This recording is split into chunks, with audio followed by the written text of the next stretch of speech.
Hiya, I'm Scarlett and I'm from AnalogFolk, but I also run a side project called Crack Cider, which I'll be talking about today. Crack Cider is a shop for the homeless, so you can go in and buy essential items for London's rough sleepers, and then we take those items and distribute them around the capital. We discovered that people felt really uncomfortable when handing cash over on the streets, so we wanted to give people a way to actually directly impact the problem that they're walking past every single day, but in a way that they felt comfortable with. I'm Scarlett. I am an art director at AnalogFolk by day. Hi guys. And by evenings and weekends and most lunchtimes, I am the co-founder of Crack Cider. And because of my side project, Crack Cider, I have been asked to come and talk to audiences about kind of my startup journey and the things that I've been doing. And to me, it seemed kind of crazy because usually I'm sat in the audience and I'm looking up at the people on the stage going, I bet they're those people that are in yoga classes at 6:30 a.m. and I bet they don't have a Netflix account. You know, I bet they're those natural-born, hard-working overachievers. But now I'm kind of standing on this stage and it's a bit like, oh, okay, maybe I'll take down all the kind of polished end result stuff that you see at these talks and try and give you a bit of a lazy girl's guide to side projects, and talk about the genuine behind the scenes stuff that goes on when you're actually trying to run a side project alongside having a very demanding job in advertising. So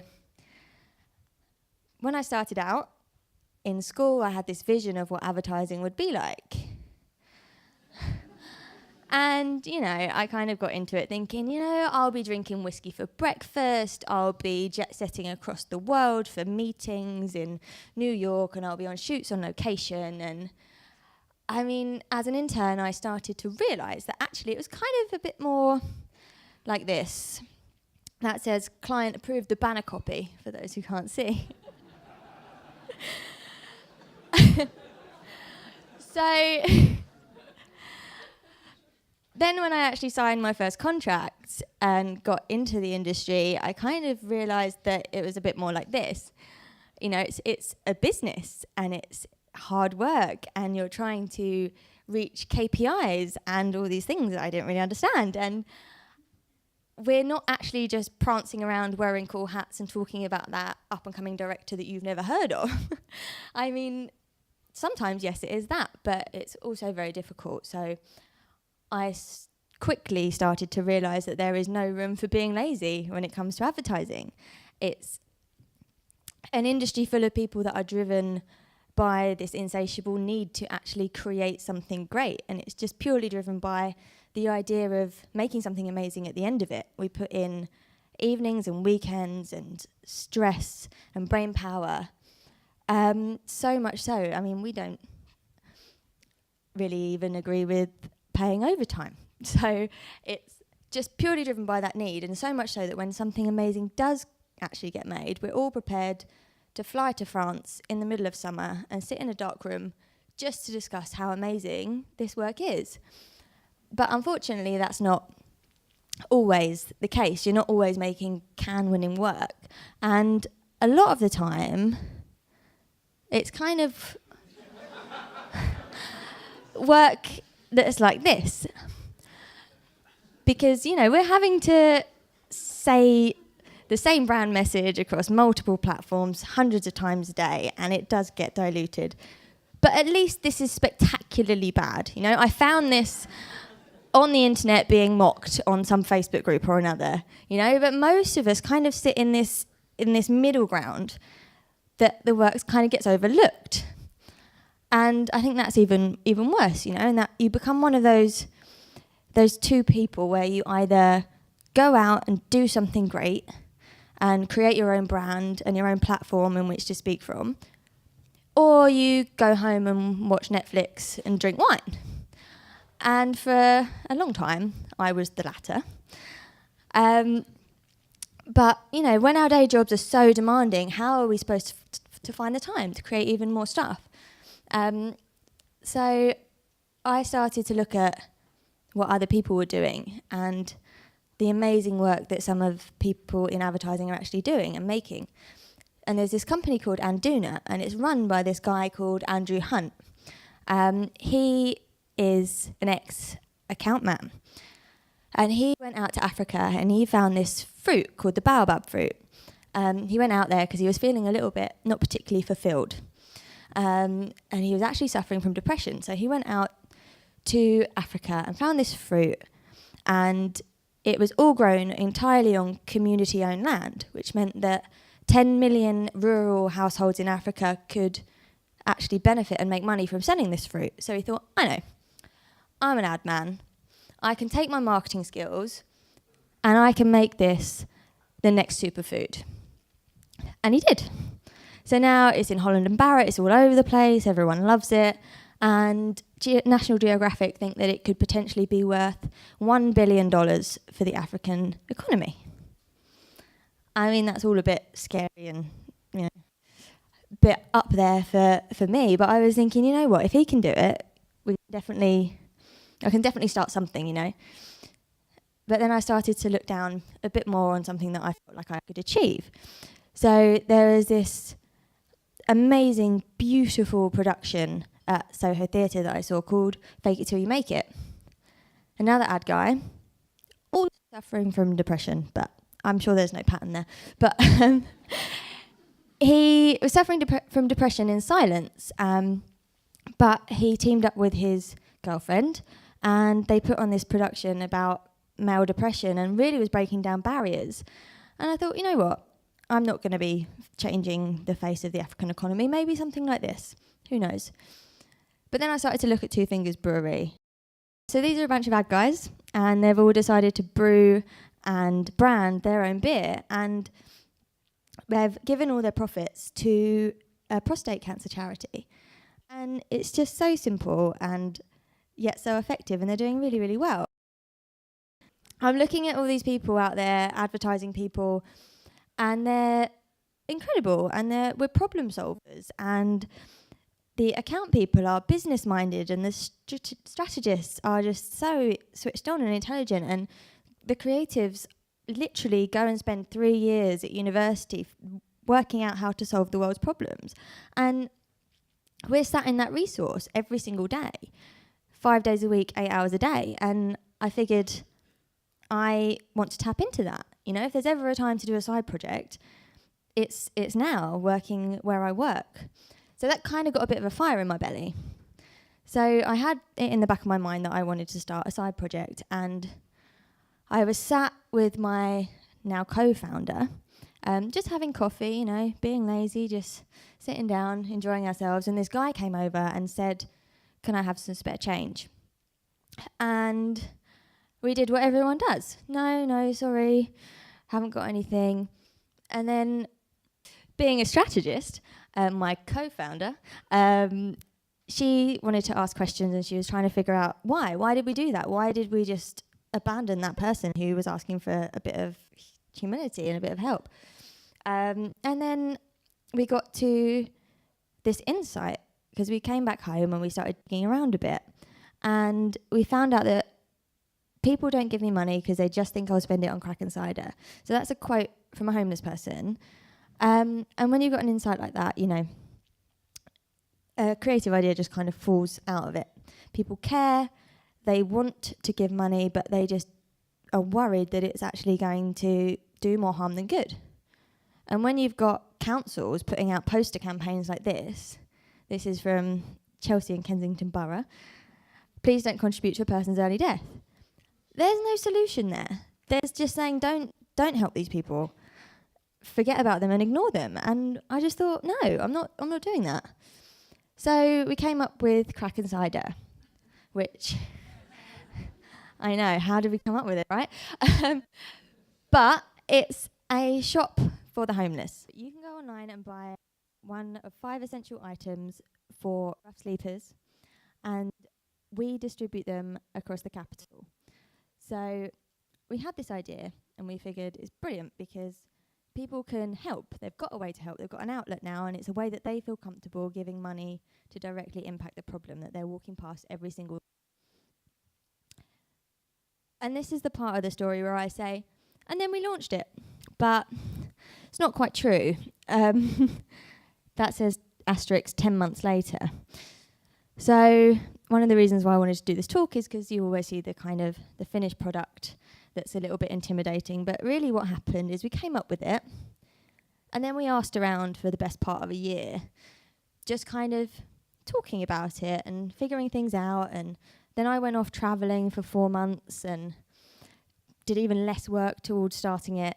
And actually going abroad for 4 months was the best thing that I could have actually done. It was the most positive thing that I've ever done in my life because it gave me kind of perspective, and I got to go away, take myself out of the industry and figure some things out. And I realised that I really wanted to have something out there in the world that came from my voice, because I'm always talking from a brand's voice, and I needed something out there to kind of make me feel like I'd shown the world what I'm capable of doing. So I came back after AnalogFolk had so kindly allowed me to have a sabbatical. So I'd got to go away and be completely relaxed about coming home to a job.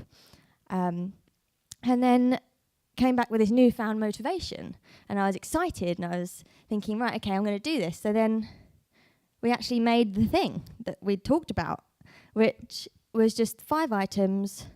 You can go on and you can buy them. We've got backpacks, fleeces, umbrellas, all the things you'll need. And we launched the whole thing with £614, split between 2, so it's pretty cheap. And we got into all of these different amazing press outlets, including being on BBC News at 6 o'clock in the evening, which was a little bit scary. And we've actually managed to raise £45,000 in public donations. Thanks.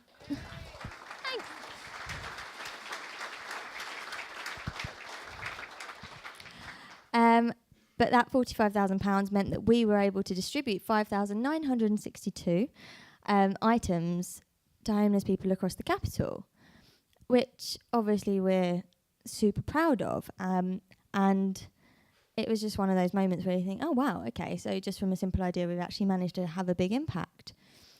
And a lot of people have asked us how. So I kind of figured that this would be the point where I'd go into the sort of lazy girl's guide on how to do things. So you have to care about it. I know that sounds like the most obvious thing in the world, but Charlie, my co-founder, did a startup before she started Crack Cider called Glow Away, and it was all about trying to help kids conquer their fear of the dark. She didn't care about kids and their fear of the dark. She had never suffered from it. She didn't know any children did. So she lost interest and moved on to something else that she didn't care about, which worked out really well for me, incidentally. So, you have to find something that you genuinely care about and want to try and solve. Number 2, partner up. Workload cut by 50%. Sorted. And also it means that you can, go around in the evenings, drink all the red wine, still be working, still be being productive. It's really the most motivating thing that I managed to do is to find a partner. Also, just keep simplifying it. I mean, you can literally simplify things at every single turn. It's just about thinking and being a little bit clever with it. So when we came up with Crack Cider, we thought we were going to rent a shop, and the shop was going to be fully stocked with every single thing a homeless person may need. And we thought that we were going to have a fleet of vans that were going to distribute things around the capital. I mean, it was just, that's never going to happen, especially when you've got a full-time job. So we figured out, right, we're going to do a pop-up shop for a month in a shop that's already existing. Then we're going to just pick 5 of the most essential items, and then we're going to tap into existing distribution centres. When they were giving out their soups or their curries or whatever they were giving out to homeless people, they'd also give them a jacket. So it meant very little work for us in that respect, which was brilliant. Be brave.